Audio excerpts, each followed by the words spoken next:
تحية طيبة للجميع ومرحبا بكم أعزائي الطلبة عزيزاتي الطالبات. توقفنا في المحاضرة السابقة عند معركة العقاب، معركة وإلى جانب ما كان لها من تداعيات على مجموع الحوض الغربي للمتوسط، كان لها الأثر البالغ والبين على الواقع السياسي ببلاد الغرب الإسلامي وعلى مسار الدولة الموحدية.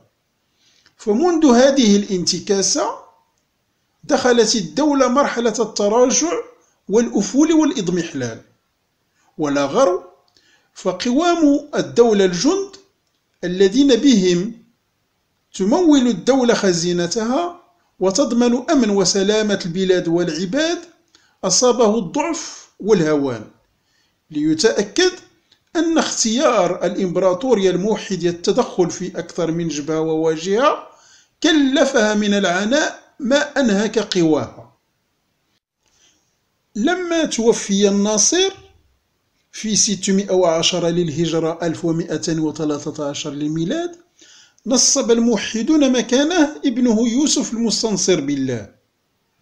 ومن الواضح من خلال النص الذي أقدمه أمامكم والمأخوذ من كتاب العبر لابن خلدون أن في فترة حكم يوسف المستنصر، وهي الفترة التي تجمع المصادر والدراسات أنها فترة هدنة وانتظار وتعطل وركود، هي الفترة التي ظهرت فيها علامات الوهن والانحلال، والتي عبر عن بعضها النص أعلى، وتهيأت الظروف التي كانت وراء الانهيار، وأهمها تسلط الأشياخ المصامدة وبروز الحركات السياسية ذات النزعة الاستقلالية، وأهمها تلك التي ظهرت في المغرب الأقصى وهي الحركة المارينية.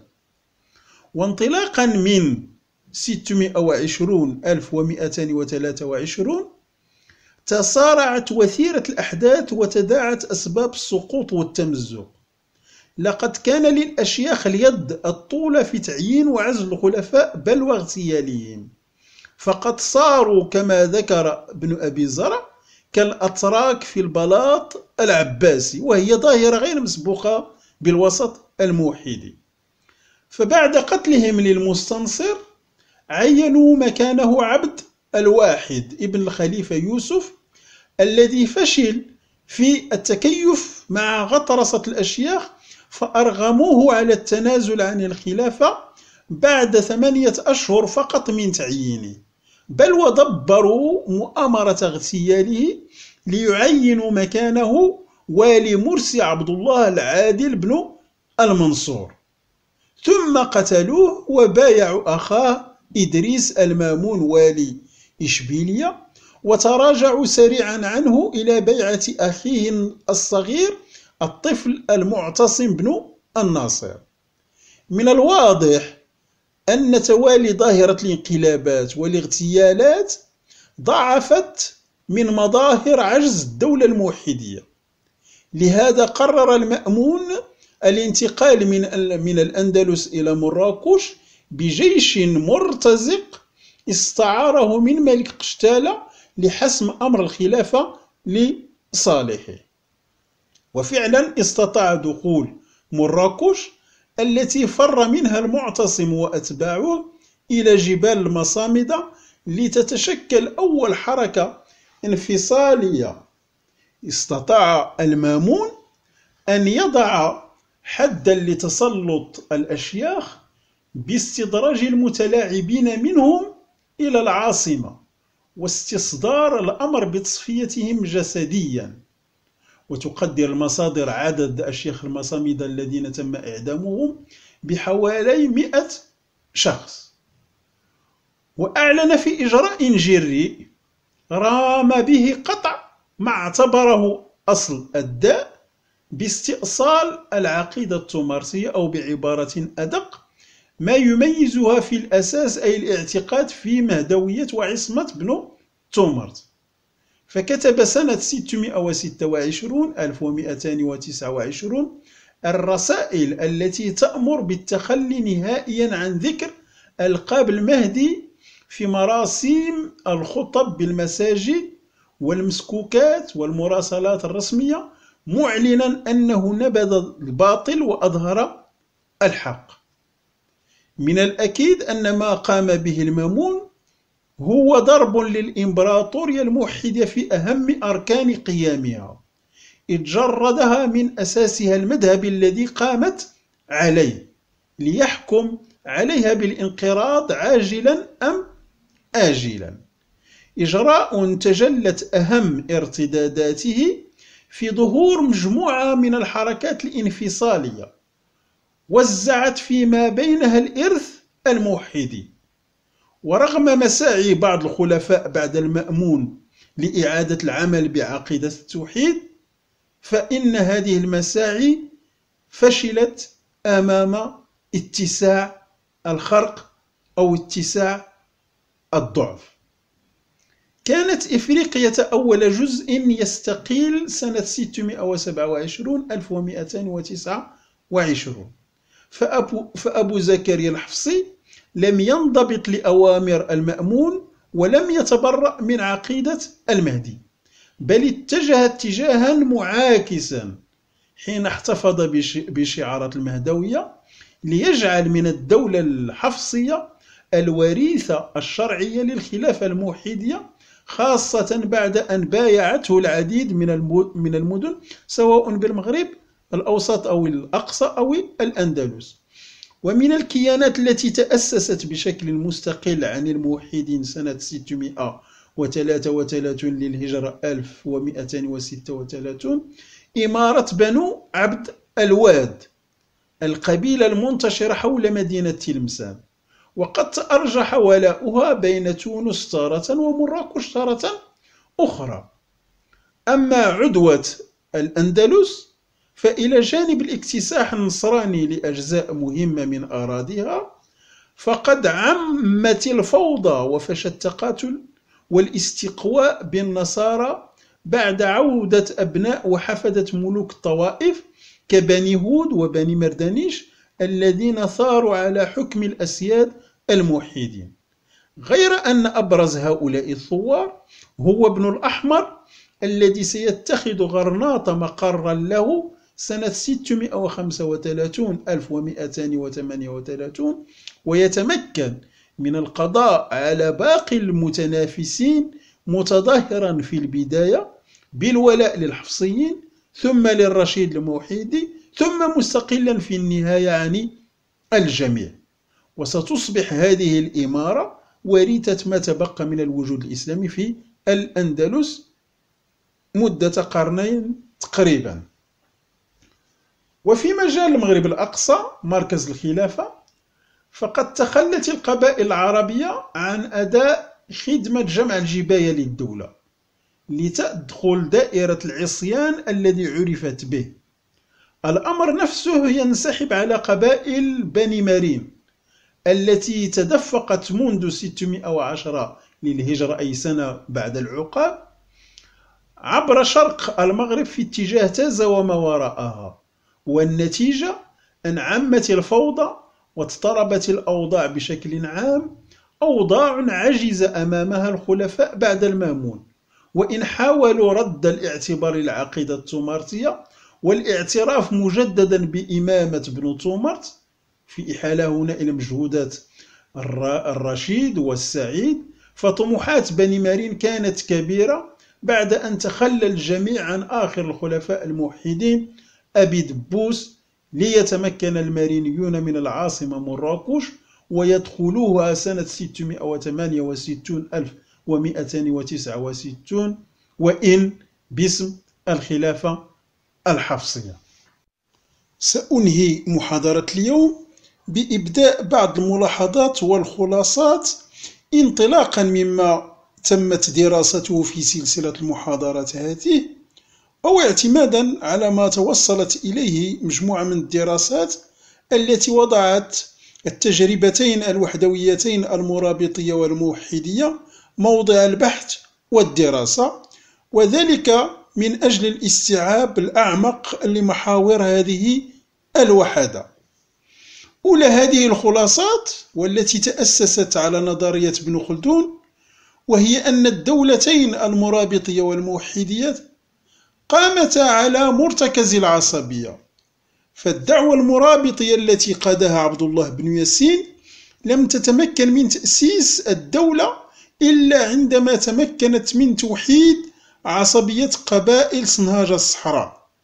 وكذلك الشأن بالنسبة للدعوة الموحدية التي استندت على القبائل المصمودية المستوطنة لجبل درن. ولكي تصبح العصبية عصبية متغلبة جامعة ومطالبة بالملك، لا بد من تدخل عامل آخر يدفع عنها الغلظة والتنافس. هذا العامل أو الشرط هو الدعوة الدينية الذي يزيد الالتحام بالنسب التحاما روحيا مرتبطا بالدين. فالدولتان المرابطية والموحدية قامتا باسم الإصلاح. المرابطون قامت دولتهم باسم مشروع إصلاحي يقوم على المذهب المالكي، بينما قامت الدولة الموحدية على أساس مشروع إصلاحي يقوم وفق ما توصل إليه العديد من الباحثين وفي مقدمتهم الأستاذ المؤرخ محمد القبلي على نوع من الانتقائية الآخذة من مشارب اعتزالية وشيعية وأشعرية بل وحتى مالكية. فالموحدون لم يحاربوا المذهب المالكي كما تذهب إلى ذلك العديد من الدراسات، وإنما حاربوا توجهات فقهاء الدولة المناوئة لهم وهي دولة المرابطين. والجدير بالإشارة دائما بخصوص هذا المرتكز أنه ومهما اختلفت المنطلقات النظرية لكلا التجربتين، فالملاحظ أن كل منهما رفعت شعارات تعكس نفس الاهتمامات، اهتمامات ركزت على واجهتين اثنتين في سائر الأحوال: واجهة الوضع الجبائي، فالمرابطون أقاموا دعوتهم في البداية على شعار رد المظالم وقطع المغارم، وواجهة الأوضاع الاجتماعية وما يتخللها من بدع وانحرافات يتم شجبها باسم الشرع. وكلا الواجهتين تتأطران في إطار الأمر بالمعروف والنهي عن المنكر. وفي هذا الاتجاه اتضح أن مشروع عبد الله بن ياسين لا يختلف كثيرا عن مشروع محمد بن تومرت، وإن كان هذا الأخير أكثر قسوة وصرامة وعنفا في بث دعوته.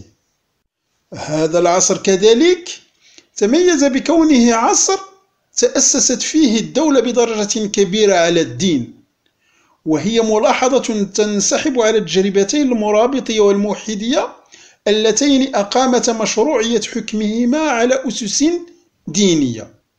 فإلى جانب ما ميز الشخصيتين المؤسستين الحاملتين للمشروع الديني لكلا الدولتين عبد الله بن ياسين ومحمد بن تومرت، يكفي أن أذكر بميزة انفردت بها هاتين الدولتين بين سائر دول الإسلام، وهي أنهما لم تتخذا أو لم تشتق الاسم الدال عليهما من اسم المؤسس أو الجد الأعلى أو القبيلة الحاكمة أو العصبية المؤسسة، وإنما اختارت كل منهما أن تحيل في اختيار الاسم على مرتكز عقدي ديني صرف.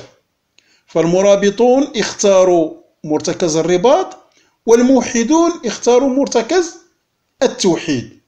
وأعتقد بأنها ميزة تميزت بها هاتين الدولتين مقارنة بسائر الدول التي حكمت المغرب وحتى الدول في العالم الإسلامي. ويكفي أن نقارنها بالدولة التي ستأتي فيما بعد وهي الدولة المارينية، فهي لم تتخذ اسما يحمل دلالات دينية كما شأن الدولتين السالفتين. شكل الجهاد كذلك ضد المسيحيين واحدة من الأركان التي تأسست عليها مشروعية الدولتين، ولعل هذا ما تبدى في جوازات الحكام المبكرة إلى الأندلس، وفي حرص عبد المؤمن التوجه شرقا لرد النورماند على إفريقيا. وهذا ما بدا كذلك فيما حققته هاتين الدولتين من انتصارات مدوية بالأندلس، وأذكر هنا بمعركتي الزلاقة والأراك. من الواضح أن هذا الركن بقدر ما أسهم في تأسيس مشروعية الدولتين بقدر ما كان واحدة من الأسباب المباشرة لضعفها. ويكفي التذكير في هذا الاتجاه بمعركة العقاب وتأثيرها العميق في مسار الدولة الموحدية. وارتبطت كذلك بهاجس المشروعية مسألة النسب، فالمصادر الإخبارية تقدم معطيات تحاول إثبات النسب العربي للقبائل المؤسسة لهذه الدول، خاصة الدولة المرابطية التي نسبتها المصادر إلى حمير. ويلتصق بهذه القضية مسألة أخرى لا تقل أهمية تتعلق بمسألة الشرف. فإذا كان النسب الشريف لم يحظى بالاهتمام في الدولة المرابطية، فإنه في المقابل حظي بالعناية مع الموحدين. فقد انتسب ابن تومرت إلى الفرع الإدريسي من الشرفاء، أما عبد المؤمن فقد حاولت المصادر الموحدية واجتهدت في إثبات نسبه الشريف من جهة الأم والنسب القيسي العربي من جهة الأب.